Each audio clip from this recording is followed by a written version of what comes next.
Bem-vinda, bem-vindo ao BTC Journal, seu programa de notícias de negócios comentadas e analisadas pela equipe da BTC. Meu nome é Gustavo Habib, eu sou instrutor de negociação e comunicação, e no episódio de hoje é dia 19 de agosto de 2021, falaremos sobre investimento em startups e aquisição da Reebok. Também vamos comentar resultados de Magalu, Suzano, Enjoei e Mosaico. Em seguida, a gente vai falar sobre fusões e aquisições, comentando algumas notícias recentes: Bemob, CVC, Grupo Ultra, Camil e Viveu.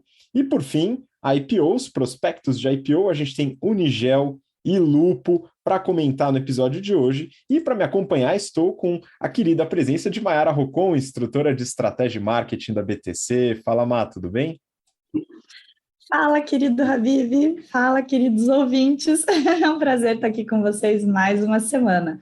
Vamos lá. Vamos lá. E com a gente também, Renato Aracaki, instrutor de finanças corporativas, valuation e estratégia. Fala, Renato. Fala, Mayara. Fala, Gustavo. Fala, pessoal. Muito obrigado aí pela audiência. Queria mandar um abraço aí para as turmas da segunda turma do Price Strategy Program. A gente vai finalizar a turma hoje, quinta-feira. E foi, né, uma jornada muito interessante, aí, 3 semanas aí desenvolvendo bastante técnicas de precificação em diversos setores, né, B2B, B2C, indústria, varejo. Então foi bem interessante. Agradeço bastante aí a interação de todos os alunos. Queria mandar um abraço também para o time dos alunos da Strategy and Finance Program. Estamos nos encaminhando aí para as 2 últimas semanas do módulo de finanças, e aí a gente tem várias discussões bem interessantes aí que a gente até vai trazer aqui no BTC Journal, né? Coisas que a gente discutiu. E, pessoal, queria mandar um abraço também para quem está fazendo comentários ali no YouTube. E aí, o que a gente vai fazer? Toda vez que você fizer um comentário no YouTube, se for positivo, obviamente, né? Tô brincando, se for educado, né? A gente vai ler aqui no episódio seguinte, tá? Então, eu vou pegar aqui, ó, do Tarcísio. Eu queria mandar um abraço para o Tarcísio Ramos. Ele, aparentemente, ele gosta bastante das nossas análises, ele sempre elogia, então eu queria mandar um abraço, né? Ele colocou aqui, espetacular, como sempre, análises impecáveis. Parabéns, BTC, obrigado, Tarcísio, aí pela gentileza. A Lilian Magalhães, ela foi aluna, do GBT, e ela fala que ela gosta bastante de acompanhar o BTC Journal para dar um refresh aí nas coisas que ela aprendeu no curso. E ela fez uma análise aqui, pediu para a gente analisar empresas de capital fechado, pelo relatório de sustentabilidade que algumas empresas divulgam. Pode ficar tranquila que a gente já colocou aqui no nosso to-do. Inclusive, Lilian, se você quiser sugerir algumas empresas, pode fazer um comentário e colocar algumas empresas que a gente já vai correr atrás das informações aqui para fazer essa análise, tá bom? E o Arthur Lisboa, ele viu o BTC de ano passado, ele falou o seguinte, ó, seria legal o Renato comentar as vantagens e desafios das alianças entre engarrafadoras com as produtoras de cerveja. E ele falou lá da engarrafadora da Coca com a Petrópolis, porque ele acha que vai ser, né, e ele já presumiu que vai ser o caminho natural ali para conseguir manter o volume aí perdido da Heineken. É interessante isso mesmo, tá? A gente vai analisar isso mais para frente. Quando sair algumas notícias aí da Coca-Cola, fica tranquilo, Arthur, eu faço uma análise bem competitiva aí. Uma coisa eu já posso te adiantar, né? A Petrópolis ela não vai conseguir repor todo o volume da Heineken aí, né, para a engarrafadora. No entanto, a Petrópolis ela também precisa tomar um pouco de cuidado, né? Porque senão ela é assim, né? Você tem a distribuição, né? Com agora um concorrente, né? Porque agora eles têm a Teresópolis, né? E aí a engarrafadora ela tem todos os volumes agora, né, de distribuição e o preço negociado, né? Então você tem a facilidade de entregar a distribuição para a Coca, só que você também dá todas as informações que a Coca eventualmente precisa ter para desenhar a melhor operação. Então é sempre aquele, né, o trade-off, né, que você vai fazer análise. Mas fica tranquilo que quando tiver uma próxima notícia dessa aí, a gente vai analisar no detalhe. Excelente, e aproveito para convidar você que está acompanhando a gente pelo BTC Cast ou pelo YouTube também, a conhecer os 2 cursos que estão com últimas vagas aqui para preencher, que é o Excel Plus Business Program, nosso curso de modelagem, Business Analytics, para aprender a fazer uma análise de negócios dentro do Excel bem completa e aprofundada, e também o nosso curso voltado para mercado financeiro, General Finance Program, ambos em últimas vagas. Dá uma olhada no nosso site, com o link na descrição, btcompany.com.br, e você clica lá para acessar. Se você acha que faz sentido para você nesse momento da carreira, quer se desenvolver com a gente, aproveita essa oportunidade. E também vou mandar um abraço, viu, Renato? A gente está terminando as aulas de negociação aqui, que é um dos primeiros módulos do General Business Program, né? Que em breve a gente vai abrir inscrições para as turmas de 2022, fiquem atentos. E a gente terminou algumas turmas aqui, alguns alunos, né? A gente tem o nosso feedback por disciplina, então todos os alunos mandam para a gente as percepções e a gente usa isso para melhoria contínua dos cursos. E 2 deles mandaram e pediram um salve no feedback. Olha que maravilha. Então, Mário Guazelli, Bruno Rezende, um abraço para vocês. Muito obrigado pela participação e certamente estão arrebentando nos conhecimentos aí desse primeiro módulo, que a gente fala sobre poder de barganha, alternativas, criação de valor em negociações, limites e táticas em negociações e gestão de conflitos. Então, muito bom, pessoal. Bom, vamos começar então, galera. Tem bastante coisa para a gente lidar aqui. E para começar de leve, eu peguei 2 notícias, Renato. Eu queria que você comentasse um pouco sobre o que está sendo tratado aqui. Então, a primeira é do Brasil Journal, e o título é Para a Esquadra, a bolha das fake techs estourou. E a segunda é do Neofeed. Tech é pop, tech é sexy, tech está caindo. Acabou a paciência dos investidores? Renato, o que está acontecendo aqui com os investidores em tech, hein? Bora lá. Bom, esse movimento que foi evidenciado pelas 2 notícias é uma coisa que a gente já vem falando aqui no BTC Journal há bastante tempo. Inclusive, foi tema de discussão há 2 semanas atrás no curso do Strategy and Finance Program, ali para o pessoal mais sênior, onde a gente tem aí o mercado comprando bastante essas empresas de tecnologia pela promessa aí da nova economia, modelos exponenciais, etc. Só que, aparentemente, né, quando você abre capital e não entrega resultado, o mercado pune, como eu já tinha comentado. E aí, aparentemente, essas 2 notícias elas estão, né, focadas nesse tema que a gente já vem abordando há muito tempo.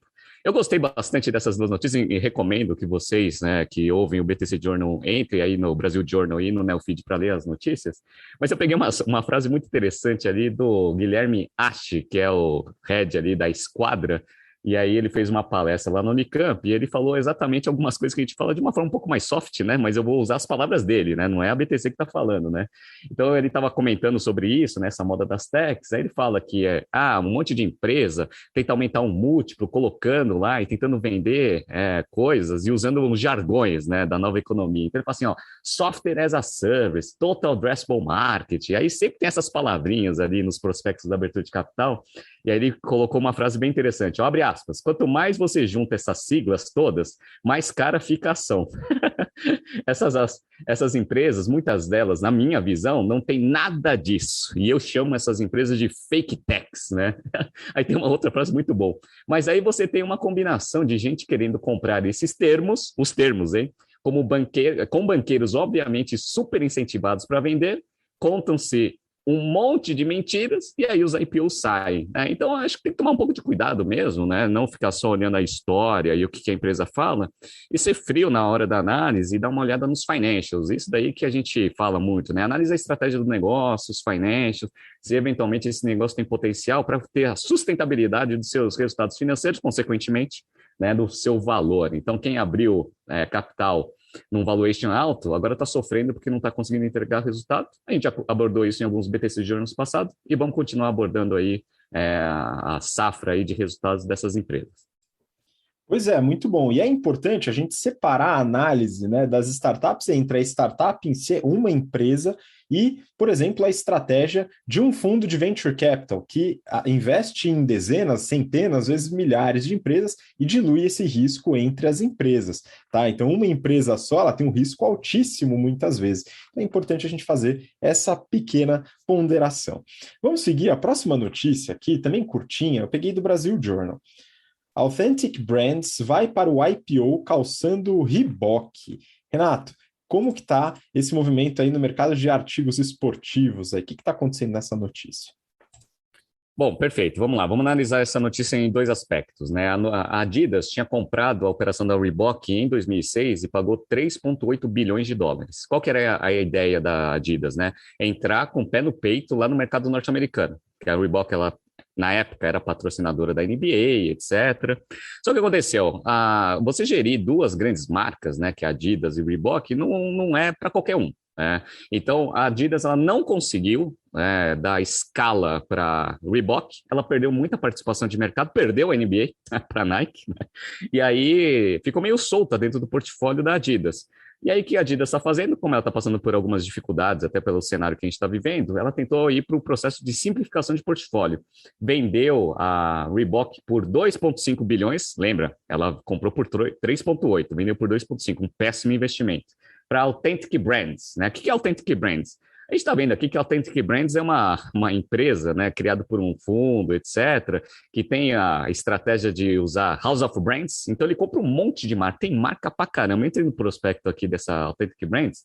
Vou falar algumas marcas que eles têm. Tá? Então, eles têm aquela Brooks Brothers, que estava passando por muita dificuldade ano passado. Legal. Forever 21, Aeropostale, Nine West, Juice Couture, Volcom, Sport Illustrated, e tem outras marcas bem interessantes, aquelas marcas de outlet, né? Então você vai lá no outlet nos Estados Unidos, você vê todas essas marcas aí, né? Então tem a Lucky Brand, tem a Náutica, né? Então a Náutica, todo outlet tem uma Náutica, né? Aí tem a marca da Elvis Presley, Jones, New York, enfim. Basicamente é um fundo que tem esse monte de marca, né, meio decadente, né? E aí eles estão tentando juntar tudo isso aí para tentar fazer uma abertura de capital. Negócio assim, ele tem uma receita aí de uns 460. Ano passado foi um ano ruim, né? Mas foi 470 milhões de dólares, com, né, um lucro bem apertado. A abertura de capital vai ser lá nos Estados Unidos, então a gente nem vai analisar, mas é interessante isso, né? Então a Adidas simplificando seu portfólio, né? Não conseguiu dar escala para a Reebok, e essa Authentic Brands aí tentando, né, juntar um monte de marca para fazer uma abertura de capital. Vamos ver se esse IPO vai sair. Pois é, acompanharemos essa história ainda e voltaremos para vocês se sair esse negócio, hein, pessoal? Vamos lá, agora falando um pouquinho de resultados que saíram recentemente, né? Então a gente tem aí o fechamento do segundo trimestre de 2021 de uma série de empresas. Vamos trazer alguns resultados aqui. Valor econômico. Magazine Luiza reverte prejuízo e tem lucro de 95,5 milhões de reais no segundo trimestre. Renato, como que você viu o resultado da Magalu? Beleza. Uma notícia interessante que saiu essa semana é que a Magazine Luiza está entrando em meio de pagamento. Ela já tinha, né, o Magalu Pay, etc., mas agora ela está entrando no ramo de maquininhas. Ou seja, ela está entrando em competição direta ali com a PagSeguro, tentando criar esses produtos ali para os sellers, né? Então, eles estão tentando agregar valor ali dentro do ecossistema. Uma das coisas que eles estão fazendo são essas maquininhas aí que eles vão oferecer ali para os sellers, além de operações de crédito, etc. É a Magazine Luiza fazendo toda a parte de diversificação para produtos financeiros. A gente já vem falando isso, né? Então, a Magazine Luiza está com aquela, né, com aquela estratégia de atacar em vários setores. A princípio, esse negócio, se for bem sucedido, né, e bem executado, pode tornar a empresa com bastante barreiras competitivas em relação à Amazon.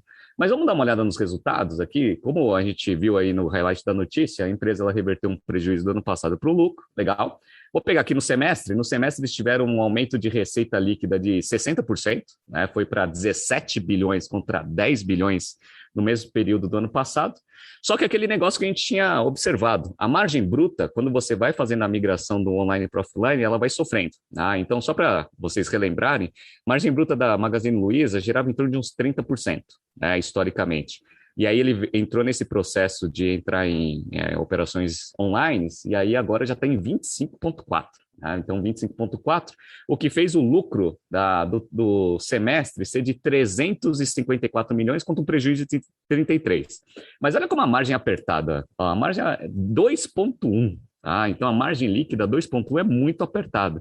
Então, você vai dando uma pressionada ali na margem bruta, qualquer ponto percentual que você perde na margem bruta, isso daí vai fazer a empresa eventualmente ir do lucro para o prejuízo. Então, tem que tomar um pouco de cuidado. Uma das coisas que os investidores estão um pouco preocupados ali, até porque por isso que a ação está caindo bastante, é porque o varejo está sofrendo, né? A gente vê aí os índices aí do varejo, né? Que as vendas estão caindo, etc. Só que são duas coisas que preocuparam bastante aí os investidores, né? Primeiro que eles queimaram muito caixa operacional. Então, eles tinham gerado, apesar do primeiro semestre do ano passado ter sido péssimo, eles geraram 70 milhões de caixa. Legal, né? Contra um prejuízo de 33. Agora eles tiveram um lucro de 354 milhões no semestre, só que eles queimaram 2,1 bilhão de reais. Tudo bem, a empresa está cheia de caixa, não tem problema nenhum, isso daí não é um problema para o negócio, mas mostra que ele está com uma certa dificuldade de gerar caixa operacional. Legal. E a outra coisa que vem pressionando bastante o valuation do negócio é o ROIC. O ROIC deles, historicamente, estava em 16% aí nesses últimos 3 trimestres, que é um ROIC bom, até porque a taxa de juros estava lá em 2%. Só que o ROIC ele caiu pela metade nesse trimestre, foi para 8%. Aí a taxa de juros está subindo. Então, né, quem tem aula aí na BTC sabe, né, a diferença de ROIC com o custo médio ponderado de capital, a gente chama isso de spread, que agrega valor econômico. Então, quanto menor o spread, o Economic Value Added, menor a perspectiva de geração de valor econômico da companhia e, obviamente, isso se reflete no valor da ação. Então, vamos observar, né, como que vão ser os próximos trimestres aí na Magazine Luiza, para ver se eles conseguem melhorar esses resultados. Muito bom. Vamos acompanhar aí o foco, ou talvez não foco, da Magazine Luiza em suas operações, né? Mas os resultados têm sido interessantes. Bom, vamos agora falar um pouquinho de resultados das novas empresas, as startups na Bolsa, né, Renato? Startups depende aí do conceito, né, que a pessoa chama de startup, mas tudo bem. Vamos lá. É o seguinte, o próximo aqui, valor econômico. Ação da Enjoei cai 15% após resultados. Renato, na semana passada, a gente comentou sobre os resultados que saíram de duas empresas, startups, né, dependendo do conceito, né, que fizeram o seu IPO e também tiveram um calor, né, a gente está falando aqui de Westwing Mobile, e agora a Enjoei, né, o que aconteceu no resultado da Enjoei e como será que esses resultados financeiros estão pegando na cabeça dos investidores agora, hein? Legal. Bom, a Enjoei, ela tem aquele foco em economia circular, então você vender produtos usados, etc., mas aí tem uma agregação de valor um pouco melhor do que o OLX, por exemplo. E eles fizeram essa abertura de capital, né, um valuation altíssimo, né, a Monax ganhou muito dinheiro com essa operação, só que aquele negócio, agora precisa entregar resultado, tudo que foi prometido para os investidores. Vamos pegar o resultado do primeiro semestre aqui da Enjoei, para entender o porquê que as ações vêm caindo bastante. Então, ó, vamos lá, a receita bruta da empresa, ela aumentou bastante, 57%, nesse primeiro semestre, foi para 59 milhões contra 37 no primeiro semestre de 2020. Perfeito. Tá? Qual foi o problema? O problema foi o lucro bruto, margem bruta. A margem bruta foi de 42% para 26%, né?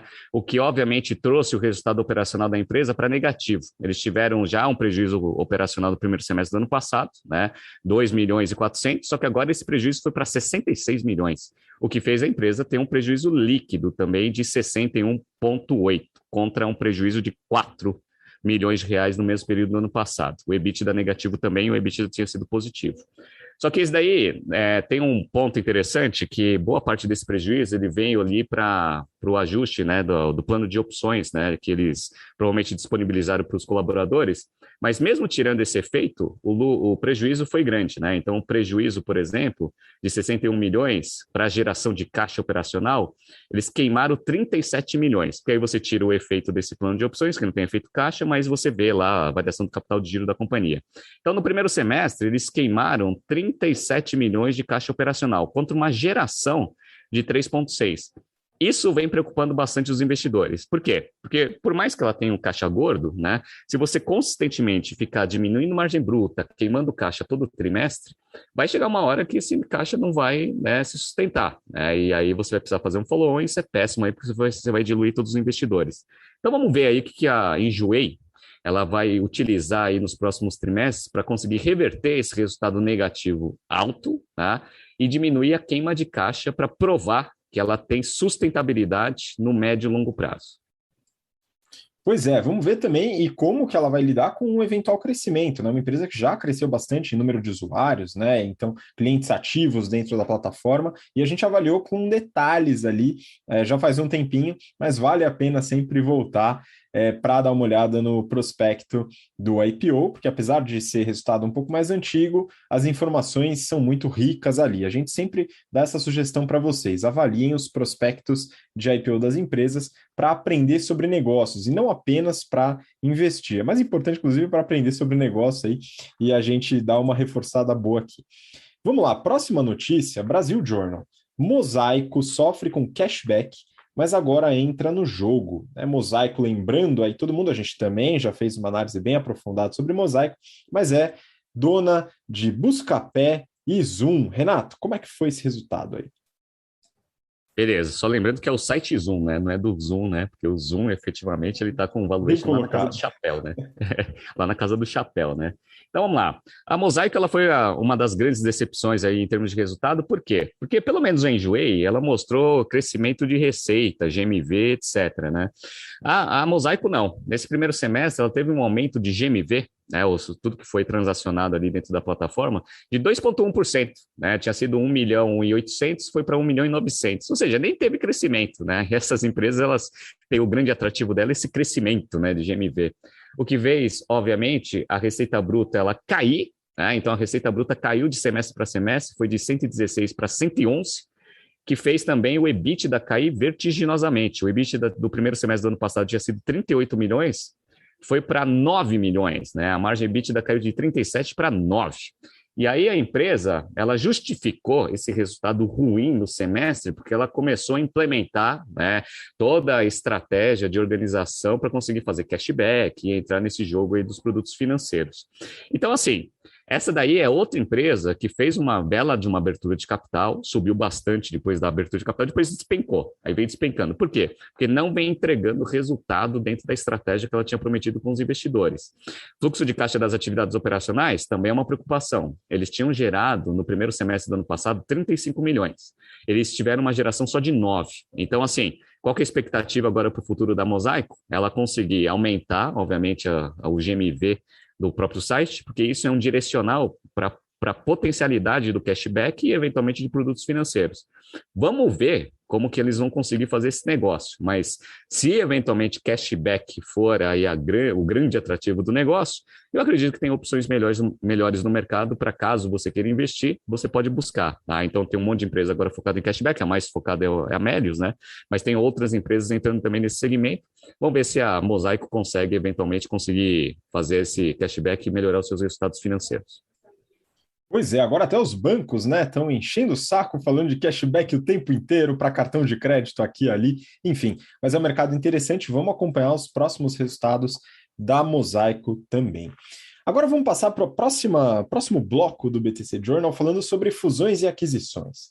Então aqui tem algumas novidades, eu acho que vale a pena a gente abordar. Vou começar com uma notícia do Brasil Journal, e o título é: Bemob faz outra aquisição, 2 M&As dobram a receita e EBITDA. Renato, qual foi essa aquisição da Bemob, né, e como que está a estratégia da empresa nesse crescimento?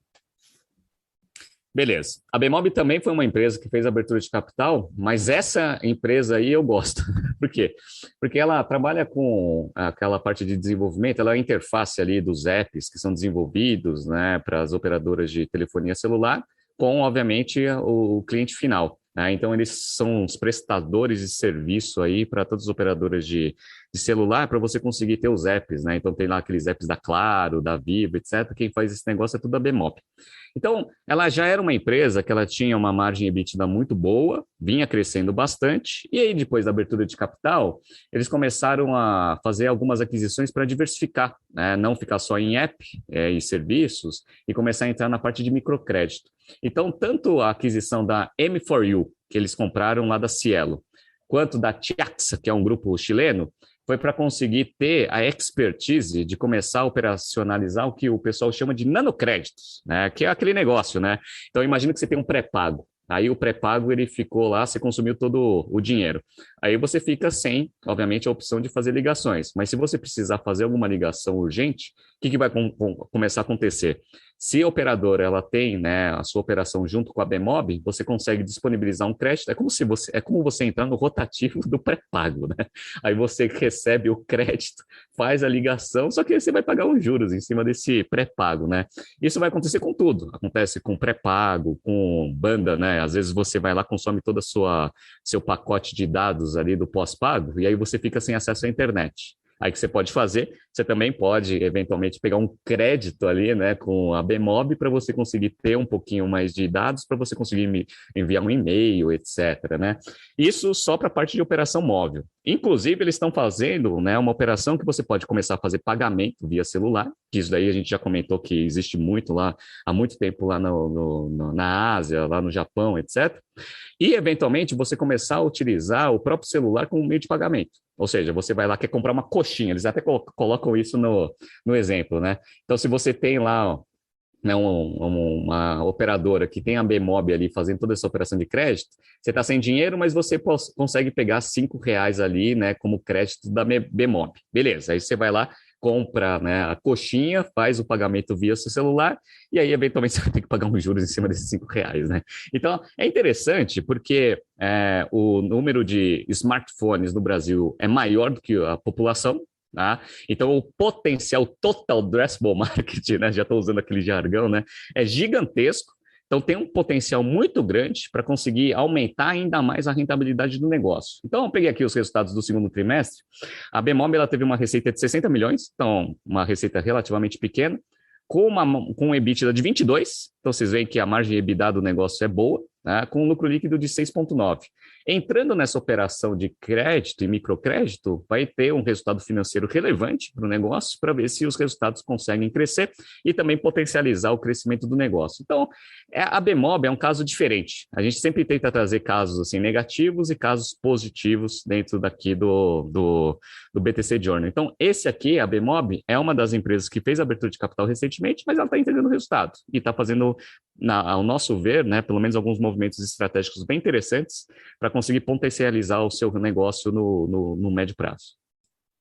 Muito bom. Só a história da coxinha, R$ 5 pagando juros já é uma complicação, mas é importante a gente entender esses novos modelos de negócio e a Bemob, como o Renato comentou, é um modelo bem interessante. Vamos lá, próxima notícia. Agora vamos mudar um pouquinho de mercado, né? Voltar agora para o mercado que está todo mundo com muita saudade, viu, pessoal? Que é o mercado de turismo. E eu peguei aqui do Neofeed. CVC compra 100% da VHC e contrata ex-CFO do Nubank. Opa, tem bastante sigla aqui, então eu queria chamar a Maiara aqui para ajudar a esclarecer a gente, né? A Maiara ficou de fundo até então, agora quero as análises que a Má fez das seguintes notícias, começando com CVC. Vamos lá.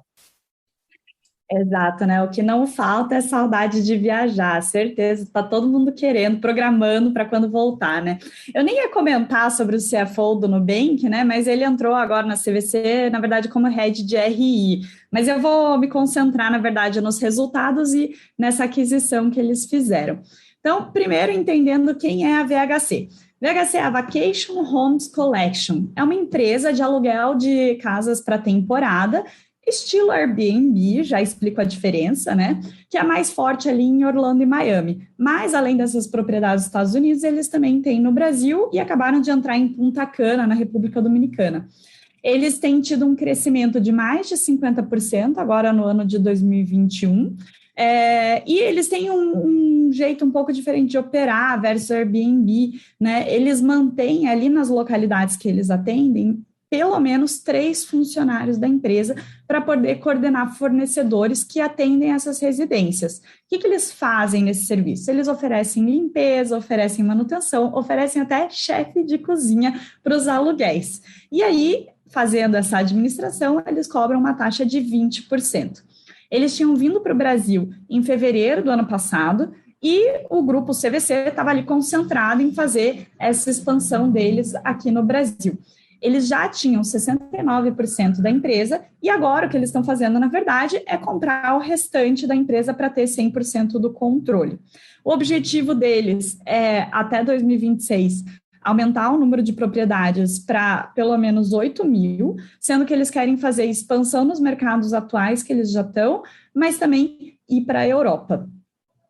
Aí, outro ponto interessante aqui é que a CVC divulgou os resultados do segundo TRI, né? Eles fizeram algumas coisas interessantes aqui também que eles divulgaram. Então, eles fizeram o lançamento de um cartão co-branded com a Visa. Eles conseguiram aumentar o número de clientes que eles contatam, até porque, né, na pandemia os clientes não estavam vindo até a loja, eles tiveram que ir atrás dos clientes. Eles lançaram uma marca nova da CVC, fizeram um novo design de lojas, até porque marcando aí um novo início depois da pandemia, né? Espero que aconteça logo. fizeram também uma renovação do aplicativo do Submarino. E aí, o que eles anunciaram aqui foi que eles já estão vendo um aumento das reservas, né? Então, eles têm um aumento de reservas confirmadas, não só do trimestre versus o tri anterior, mas também entre os meses do trimestre, né? Então, está numa tendência de crescimento bem forte. Na verdade, é uma tendência de recuperação, né? É um crescimento, mas né, muito pouco do que versus o que eles já tiveram. E muito por destinos nacionais. Não só porque né, os brasileiros não estão muito welcome em outros países, mas também porque acho que as pessoas pensam, poxa, eu só vou daqui até ali, não vou ficar viajando muito, né? Então, aqui no Brasil, eles tiveram agora nesse TRI, mais ou menos 1,5 milhão de passageiros embarcados, né? Versus 300 mil, mais ou menos, que eles tiveram no mesmo TRI do ano passado. Então, já foi um crescimento legal, aí uma recuperação, né? Quando a gente olha total, não só Brasil, mas total de reservas confirmadas, eles tiveram 1.700.000 reservas confirmadas, um crescimento de 25% versus o mesmo TRI do ano passado. Mas continuamos em pandemia, né, gente? Então, a CVC não está bem ainda está operando no prejuízo. Então, vamos para números aqui financeiros, né? No segundo TRI, eles tiveram uma receita líquida de 116 milhões de reais, que já foi muito melhor do que os 3 milhões de reais que eles tiveram no segundo TRI do ano passado. Mas, né, se eles forem olhar ali, né, o tanto que eles estão conseguindo diluir tudo que eles têm, eles tiveram também despesas com reembolsos que já somam 30 milhões de reais desde o começo da pandemia, então, assim, tá pegando ainda para eles. O EBITDA ajustado foi negativo de 131 milhões de reais, que já foi melhor do que o negativo de 164 milhões de reais do mesmo TRI do ano passado, mas, no fim, lucro líquido, como eu falei, negativo de 176 milhões de reais, que também já foi 30% menor esse prejuízo do que o mesmo TRI do ano passado. Como né, a gente sempre, quando a gente fala da CVC, a gente fala que eles são muito bons na parte de administração financeira, né? Eles, mesmo com esse resultado muito ruim, eles consumiram só 327 milhões do caixa e ainda conseguiram diminuir endividamento, que era a dívida líquida de 1,1 bilhão de reais no mesmo TRI do ano passado e foi para 718 milhões de reais agora, né? Então, estão conseguindo ter uma administração financeira boa, estão segurando as pontas para quando né, tudo voltar ao normal. Então, agora minha opinião, né? Não podia faltar aqui, tem que dar um pouquinho de opinião. Esse negócio deles, da VHC, é muito legal, né? É o que está crescendo agora, a gente vê o Airbnb como uma tendência, né? Essa economia compartilhada e tal. Mas eu fui fazer uma pequena pesquisa ali e o Airbnb, que só faz a ponte entre quem quer alugar e quem tem a casa, né? Não faz esse monte de serviço de gestão, chefe de cozinha, manutenção. Eles tiram uma taxa de mais ou menos 17% a 19% aqui no Brasil, né? Então, comparado com esses 20% que a VHC tira, né, eles fazem muito a mais do que a Airbnb e acabam levando muito menos. Então, vale aí talvez pensar em né, aumentar um pouquinho essa taxa ou até diminuir o nível de serviço. Até porque enquanto você está concentrado em Miami, em Orlando, talvez seja muito mais fácil você administrar esse serviço, você dilua o custo com as parcerias dos terceiros, né? Agora, se você vier para o Brasil, vai ser um pouco difícil manter isso, né, num custo legal. Então, né, teria que rever um pouquinho. E o resultado, como eu falei, né, com todos o momento que a gente está vivendo, acabou sendo um resultado bom, até porque mostra essa volta da intenção das pessoas de viajar, né, a volta das reservas confirmadas, a volta de pessoas embarcadas. Foi um resultado óbvio que ruim, olhando todo o histórico de CVC, mas mostra também que eles estão conseguindo fazer uma boa administração da empresa e estão esperando a volta, já estão até se preparando, né, com as novas lojas, como eu comentei. Excelente. Vamos ver, eu torço muito para que esse mercado volte bem forte, né? Torço bastante para a CVC, mas eu torço de fora, viu? Bom, vamos lá. Seguindo para a próxima notícia, agora outro mercado, né? Esse mercado eu até comento em algumas das aulas de negociação, falando sobre negociações e coalizões. Notícia do Valor Econômico. Ultra vende 7,7 bi de reais em ativos em 3 meses. Mal, o que está acontecendo com o Grupo Ultra? O que é esse desinvestimento aí? Faz parte da estratégia? Vamos lá.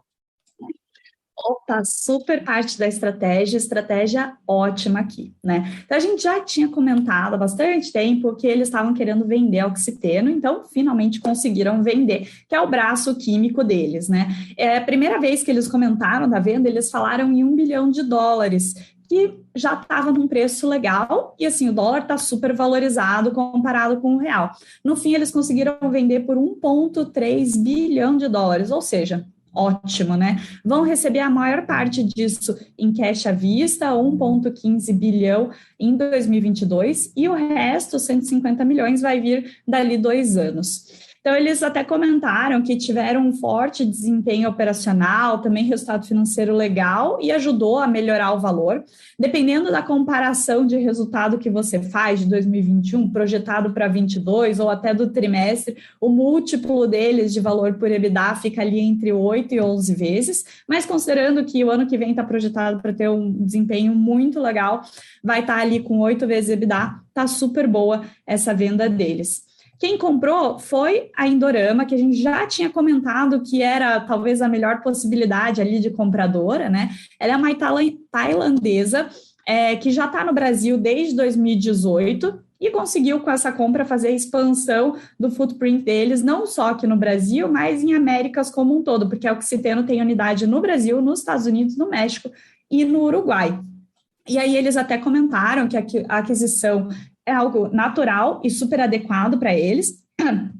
Eles têm uma trajetória sólida e bem-sucedida com, né, olha que interessante, integração de 50 aquisições nos últimos 20 anos. Então, às vezes eu falo para os meus alunos que comprar uma empresa é fácil, porque você só vai lá e assina um cheque. O difícil é você integrar e realmente capturar as sinergias, o valor do que você comprou depois. E olha, né, 50 aquisições em 20 anos, eles já estão até acostumados a fazer integração, né? Eles devem ter até um time especializado que só vai passando entre as empresas ali e fazendo essas integrações. Então, que legal, né? Compraram muito bem também. E eles falaram que essa aquisição é boa para consolidar a posição global deles, né, nessa parte química. Ainda está pendente a aprovação do CAD, e também não só o CAD no Brasil, mas como se fosse o CAD em outros países, porque a Indorama e a Oxiteno operam em outros países, mas eles esperam que essa aprovação seja bem tranquila, que não tenha muitos problemas. E do lado do Grupo Ultra, né, eles até anunciaram que essa venda do Oxiteno para eles foi super importante, porque conclui essa etapa de reorientação dos investimentos. Então, eles já estavam falando há um tempo de fazer uma estratégia de foco, né? E é isso que eles estão fazendo. Então, recentemente, essas duas outras aquisições que o Habib comentou, foi a venda de 50% na Connect Car para Porto Seguro, por R$165 milhões. E também uma que a gente comentou pra caramba aqui, a venda da Extra Farma para Pague Menos, por R$700 milhões. E aí, juntando tudo isso, considerando que uma parte foi em real, uma parte foi em dólar, mas eles conseguiram aí ter, quer dizer, e ainda estão fazendo as aquisições, que são processos que demoram, né? Mas juntando tudo isso, eles conseguem engordar o caixa ali em mais ou menos R$7,7 bilhões. Então, super legal, né? Você vende ativos que não são mais estratégicos para você, que eles fizeram uma ótima revisão de portfólio, você coloca o foco da empresa muito mais sólido aqui, e aí para que você usa esse caixa? Olha só que legal. Então, eles falaram que o foco deles vai ser em óleo e gás. Beleza. Aí falaram que a próxima expansão que eles estão querendo fazer é ir para energias renováveis, que faz muito mais sentido, muito mais sinergia do que essas vendas que eles estão fazendo. Então, é uma expansão, mas que está muito mais perto do core deles, né? E aí, eles também vão usar esse dinheiro para financiar a compra da refinaria, uma das refinarias da Petrobras, que a Petrobras estava vendendo, eles já tinham falado que tinham interesse, estavam querendo comprar e pronto, agora tem o dinheiro para fazer esse financiamento. E o legal, gente, é que olha só, eles venderam Oxiteno em dólar, né? Venderam bem e ainda venderam numa moeda que está valorizada frente ao real. E vão comprar a refinaria da Petrobras agora, provavelmente tudo em real, né? E o real está barato. Então, fizeram aqui o melhor dos mundos, foco estratégico, venda boa, né? Conseguiram fazer a revisão do portfólio muito bem sucedida e agora vão fazer expansão em frentes que têm realmente sinergia com o portfólio deles. Ó, parabéns para o Grupo Ultra, né? Esperamos aí próximos passos de sucesso. Espetacular, muito bom, e a gente vai continuar analisando tanto nas aulas de negociação como também nas aulas de estratégia. Bom, vamos lá, próxima aqui, então tem bastante notícia hoje, pessoal, foi legal. Vamos lá, Brasil Journal. Camil compra Santa Amália por 410 milhões de reais e entra em massas. Então, agora, mudando um pouquinho de mercado também, indo para o mercado alimentício, lembro que no final do ano passado eu analisei os resultados da Camil, né? Então, bem interessante. Se você quiser saber um pouco mais sobre a operação, os produtos que ela vende, como que está a segmentação de receita, lucratividade, estrutura da empresa, dá uma olhada lá no histórico, no YouTube é mais fácil de encontrar. Mas agora a gente tem uma aquisição aqui, Santa Amália, e a Camil abre espaço, então, para uma nova linha de receita. E aí, Má, como é que foi essa aquisição? Vamos lá. Então, quem é a Santa Amália? Quem já viu, às vezes, provavelmente marca de macarrão, né? A marca Amália ou Amália Speciale, a Santa Amália é dona desse portfólio. Eles fazem não só massas, mas também mistura, chocolatado, suco em pó, molhos e até queijo ralado. Eles têm ali até um portfólio de parmesão. Eles têm sede em BH, uma presença muito legal em Minas Gerais, mas também tem presença no Rio de Janeiro e no Espírito Santo. Eles são líderes em massas no Sudeste, mas se você olhar em território brasileiro, eles ficam em quarto lugar, atrás de M. Dias Branco, J. Macedo e Celme. Eles já tinham sido comprados antes, né? Então, a família que fez a Santa Amália vendeu o business em 2013 para a Alicorp, que é uma empresa de bens de consumo peruana. Só que aí, desde então, ela só foi andando de lado e aí o grupo resolveu vender.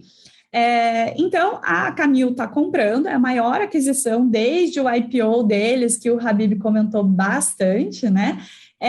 E o mais legal aqui é que marca uma ótima entrada deles no segmento de massas, principalmente onde eles são, né, a Santa Amália é mais forte e a Camil ainda não operava. Eles vão pagar mais ou menos ali uns 410 milhões de reais, que são 260 milhões em cash, que é realmente um pagamento pela empresa, e eles vão quitar uma dívida de 150 milhões que a Santa Amália tem com a holding.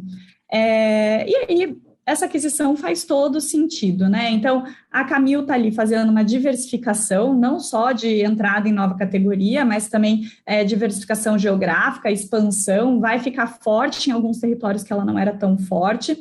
E também, olhando a Santa Amália entrando no portfólio da Camil, ali no médio prazo, com certeza eles vão conseguir fazer alguma diluição de custo operacional por sinergias, né? Então, para os dois lados ali, né, a entrada e também a visão de Camil portfólio faz sentido.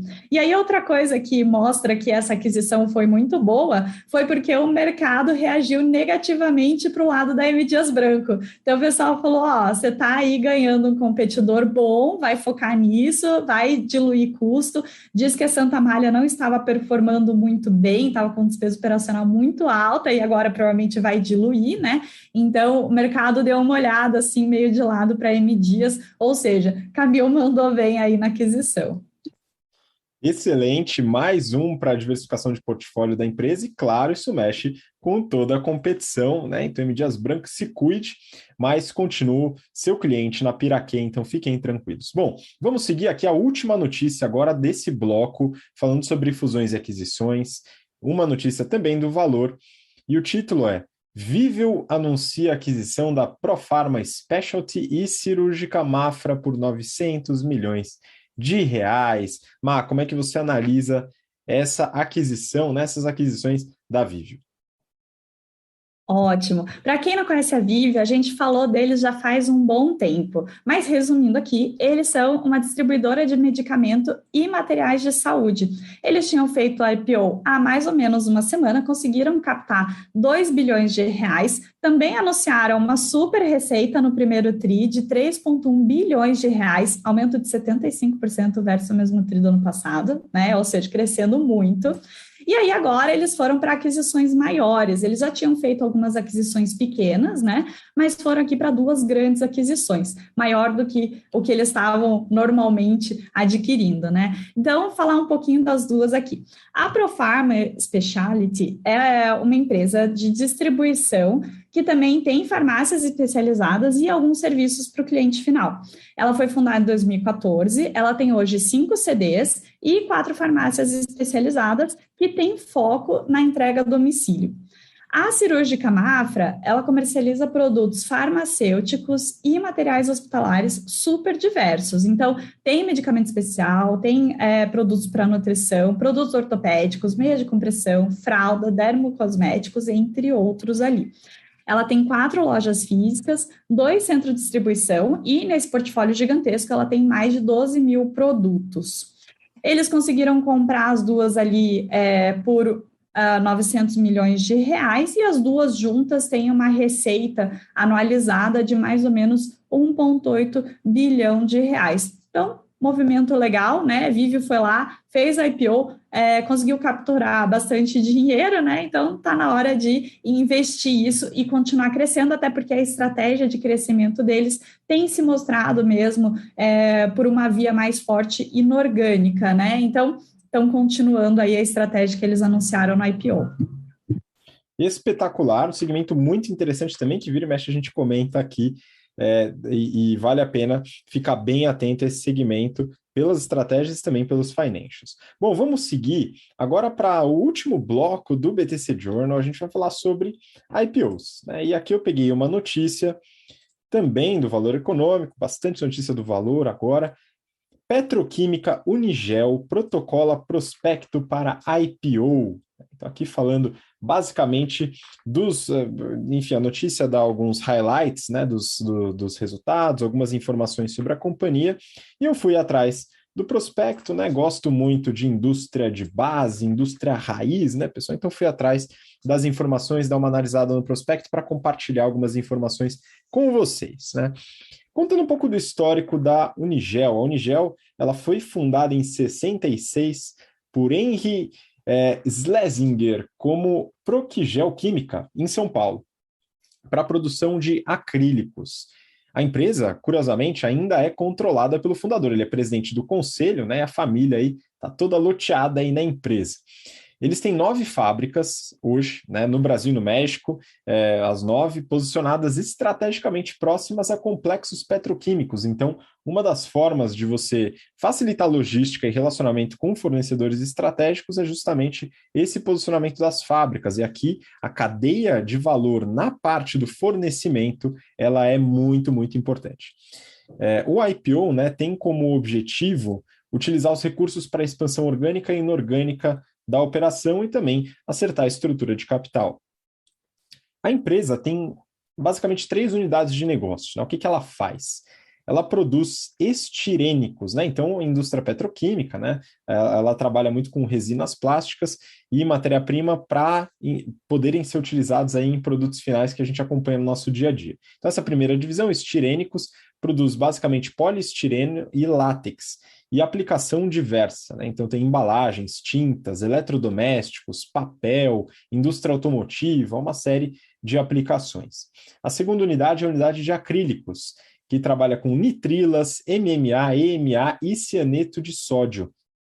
Aqui as aplicações vão de resinas, chapas, placas de sinalização, design de interiores, também no automotivo, linha branca, etc., também um monte de aplicação. E a terceira unidade, um pouco mais recente, é a unidade de agro, que atua com a produção de amônia, ureia e sulfato de amônia para a produção de fertilizantes naturais, fertilizantes diversos, automotivo e também usos laboratoriais. Beleza. E aí acho que vale a pena, né, eles colocam bastante desses detalhes no prospecto, as vantagens competitivas e as estratégias da empresa. né? Então, primeiro que a Unigel, né, ao longo do tempo, trabalhou com uma série de insumos e produtos, mas está muito focada agora em acrílicos e estirênicos, né? Então, ela definiu trazer um foco para sua operação no core business, que é a produção desses insumos. Eles são o único produtor de acrilonitrila na América Latina e é o segundo maior produtor de estirênicos. Então, tem uma força na cadeia produtiva muito grande, né, por serem produtores únicos ou produtores muito grandes no seu segmento. No agro, por exemplo, é o único produtor de ureia no país. Então, ele aproveita o quê? O baixo poder de barganha de compradores nessas áreas pela pouca oportunidade de alternativas. A gente faz bastante essa análise de poder de barganha nas aulas de negociação do General Business Program. Eles têm também como vantagem competitiva a verticalização e a flexibilidade na indústria. Como assim? Então, verticalização, eles atuam sobre a cadeia de valor também, desde a produção inicial, distribuição, e também eles compartilham matérias-primas entre as linhas de produção. Então, algumas das matérias-primas são compartilhadas entre diversos produtos que eles fazem nas fábricas, e eles podem também alterar as linhas de acordo com a demanda. Então, se eles têm mais demanda de um determinado produto, eles podem fazer uma pequena alteração na linha e direcionar a produção para aquela demanda. Outra vantagem que tem nesse mercado é a alta barreira de entrada. Então, para um novo participante entrar nesse mercado e competir é muito difícil. Primeiro que necessita de escala, e escala vai necessitar de muita grana e de muita estrutura. Também, um novo participante no mercado, um novo player, teria dificuldade na implementação de toda a cadeia logística e o relacionamento com os poucos fornecedores do mercado. Como eu falei, a cadeia de fornecimento aqui é chave, e a Unigel, por exemplo, tem contratos de longo prazo com fornecedores como a Braskem, que fornece eteno e benzeno, que são matérias-primas e insumos para os seus produtos, e a Petrobras, né, que fornece gás natural. Então, esses contratos de fornecimento eles são muito importantes e isso também dificulta a entrada de novos competidores. Tem uma diversificação de clientes, é mais uma vantagem, né, que você consegue, além do poder de barganha de compradores ser baixo, você consegue fortalecer o poder de barganha através da diversificação de clientes, ou seja, a empresa tem uma série de alternativas para vender seus produtos em caso de dificuldade de um segmento ou outro, ou de uma empresa, um cliente ou outro. Mas tem o risco também, né? Então, qual que é o risco aí nesse mercado para a Unigel? É um mercado baseado em commodities, né? Então, é uma empresa que vai ter seus resultados bastante flutuantes com o câmbio. A empresa foi muito bem nos últimos meses, né, devido à valorização do dólar, né, à desvalorização do nosso câmbio. Mas, como os produtos finais eles são em grande parte de baixa complexidade, o câmbio, né, quando ele é mais valorizado, que é uma coisa que pode acontecer eventualmente, vai fazer com que os clientes tenham a opção pela importação, né? E existe uma série de substitutos, mesmo sendo um produtor exclusivo em algumas linhas aqui no Brasil, existem diversos produtores dos mesmos insumos lá fora, então isso é um risco, né? A empresa compete globalmente com produtos de baixa complexidade em alguns casos, né? Apesar de ter bastante desenvolvimento e tecnologia, mas são produtos que têm opções em outros países. Vamos para os financials, né? Entender um pouquinho da estrutura financeira da empresa. No prospecto, eles têm os resultados de 2020 até 2018, né? 2020, 19 e 18, e também o primeiro semestre de 2021. Pegando o primeiro semestre, eles tiveram uma receita líquida de 3,2 bi de reais. Exportação corresponde a 40% da receita. E a receita foi bastante expressiva nesse primeiro semestre, muito diferente dos outros anos, né? Então, só para ter uma ideia, 2020 teve uma receita total de 3,2 bi, 2019 3,3 e 2018 3,4, né? E só no primeiro semestre desse ano 3,2. Então, talvez não dê para a gente levar essa receita do primeiro semestre como a referência, né? Até porque o câmbio desvalorizado com certeza contribui bastante, uma vez que é mais barato comprar os produtos nacionais do que eventualmente importar, né? Então é importante ter esse ponto sempre em mente.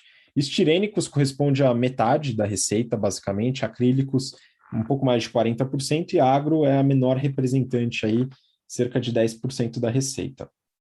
Margem bruta de 26%, um EBITDA ajustado de 864 milhões, o que dá 27% de margem, e a margem líquida explodiu realmente, né, 22%, 708 milhões de reais de lucro líquido, mas, de novo, esse semestre ele foi atípico e a empresa geralmente fecha os anos quase no break-even, ali, quase no 0 a 0. 2020 fechou 7 milhões de prejuízo, 2019, 27 de lucro, né? Então, uma operação bastante apertada, mas muito geradora de caixa. Em 2020, fez uma geração de caixa operacional de 270 milhões. Então, é uma empresa que, apesar do resultado apertado, uma indústria, né, de transformação, uma indústria pesada, tem uma geração de caixa bastante constante. Uma das preocupações seria a dívida, né? A empresa tem 80% da sua dívida em dólar.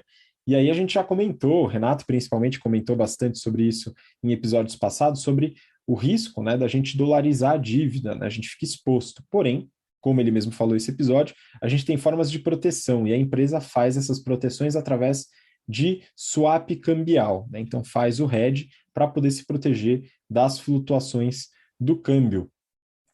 E ela usa os custos desse hedge, e isso é importante, hein? O hedge tem um custo. Esse custo é usado, por exemplo, na análise da alavancagem, dívida líquida sobre EBITDA, e também no ROIC.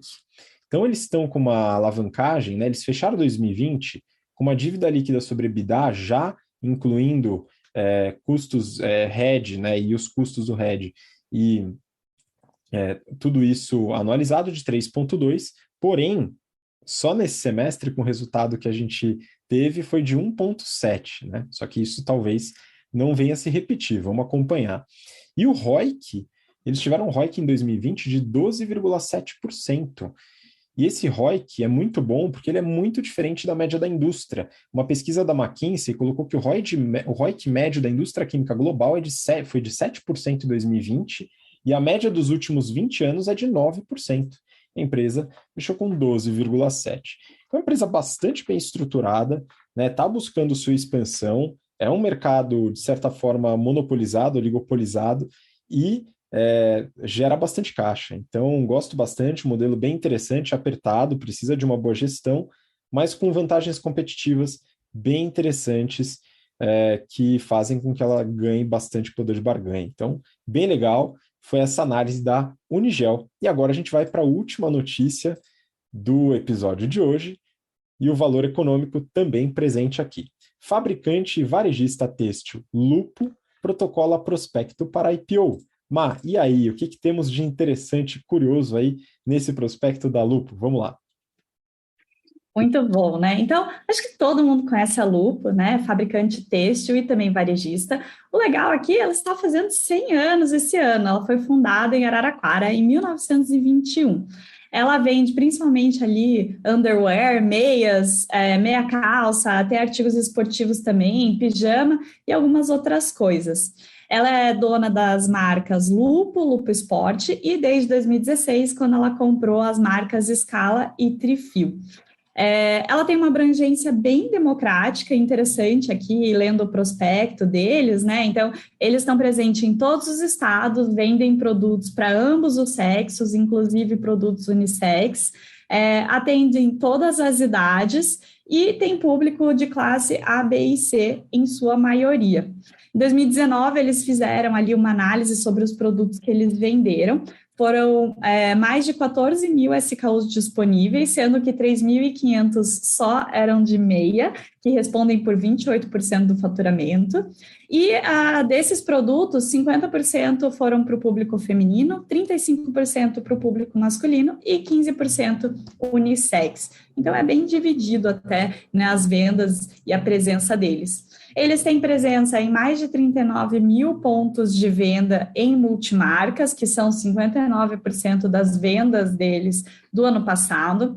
Tem 481 franquias, que foram 22% das vendas deles. Interessante que eles também têm um longo tempo médio de relacionamento com os franqueados, de mais ou menos 12 anos, né? Então, a marca é antiga e os relacionamentos também são duradouros. Eles têm também presença em 202 lojas de departamento, 14% da receita. Tem um e-commerce próprio, que é operado por terceiro, que é 2% da receita. E eles também fazem algumas coisas menores, né? Tem exportação para 23 países, que é 1% da receita, e eles fazem alguns produtos de private label para Nike, Adidas, Track and Field, entre outras marcas aqui, que é 2% da receita. Eles também têm uma loja própria deles. Eles protocolaram agora esse prospecto ainda preliminar do IPO, mas já disseram que vai ter distribuição de ações primárias e secundárias. Eles querem usar o recurso para poder fazer aceleração de crescimento, tanto orgânico quanto inorgânico, né? Então, a parte orgânica, claro, por aquisições, a parte orgânica, eles querem usar para investir em mais tecnologia e maior distribuição. Então, vamos esperar aí, né, para ver mais detalhes desse IPO, mas muito interessante até por saber que a empresa tem 100 anos, nunca teria imaginado uma empresa tão, né, velha assim, né, não velha, mas antiga. Gostei muito de ler as informações deles. Pois é, muito bom, é uma empresa histórica aí, né, a Lupo, enfim, muita gente que está ouvindo a gente que com certeza conhece ou consome produtos da empresa, e é legal a gente observar como elas estão lidando com a sua questão operacional e financeira e estratégica também. Mas foi a última notícia do BTC Journal de hoje, então queria agradecer muito a participação de vocês, Má, muito obrigado de novo. Muito obrigada a todo mundo que ouviu a gente, que ouve toda semana, que manda os comentários, a gente fica muito feliz e um abraço até a próxima semana. Valeu, e Renato, muito obrigado de novo também. Grande abraço, pessoal. Até semana que vem. Abraço. Valeu, obrigado você que assistiu ou ouviu até agora pelo interesse e pela paciência. Semana que vem a gente vem com mais notícias, mais resultados, quem sabe mais prospectos de IPO para a gente aprofundar ainda mais o conhecimento em business. Até semana que vem, um grande abraço. Tchau, tchau.